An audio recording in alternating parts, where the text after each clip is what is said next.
rigole, menschenfauche, les expressions, ça fait souvent rire quand on en parle, mais derrière ces termes de drague, il y a quelque chose de beaucoup plus profond derrière. En fait, ce sont surtout des signes qui rappellent que l'homme domine dans la rue et qui c'est une volonté de réaffirmer que la rue appartient aux hommes. Et ces choses-là, c'est des choses qui m'indignent et qui, je l'espère, vous indignent aussi. Et c'est pour ça qu'on a lancé la page, donc pour rassembler toutes ces personnes.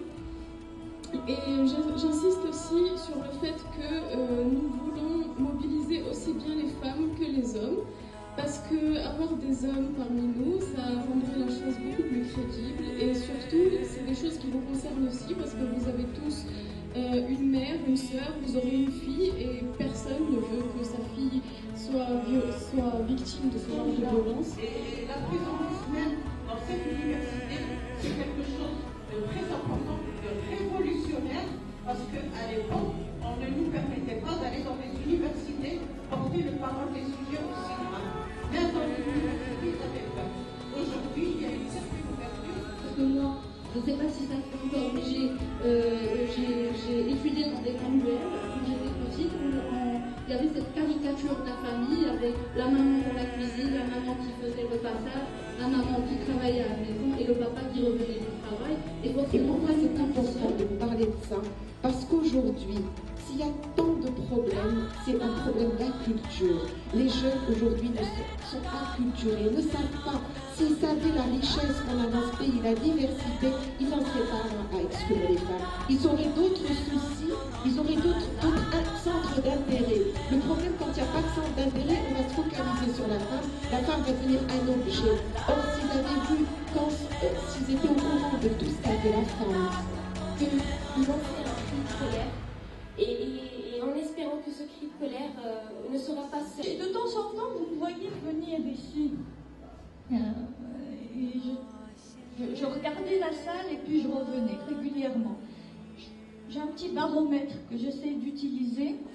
Il est intéressant aussi de tâter et de voir un peu l'écho au niveau de la salle, pas par la parole mais dans la gestuelle.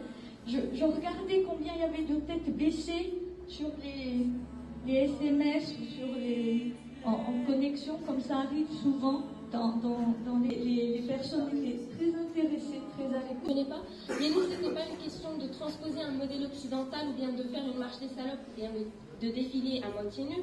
C'était pour adapter cette marche, ce concept de ce mouvement de colère qui a suscité beaucoup de controverses. Et j'ai voulu choquer un peu la société marocaine, parce qu'on vit beaucoup dans l'hypocrisie. Et souvent, on est confrontés, on nous dit, voilà, vous êtes des féministes. On nous taxe de féministes. Et je dis taxer, c'est une insulte. On va dire, bon, vous êtes féministe, oh là, excusez-moi, oh là,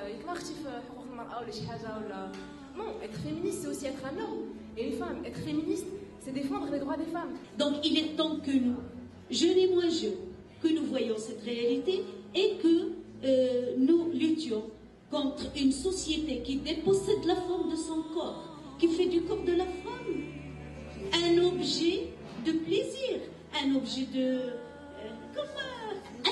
un objet tout court, mais un objet dont l'homme peut disposer, la société peut disposer, mais pas la concerner. Il est temps de mettre fin à tout cela.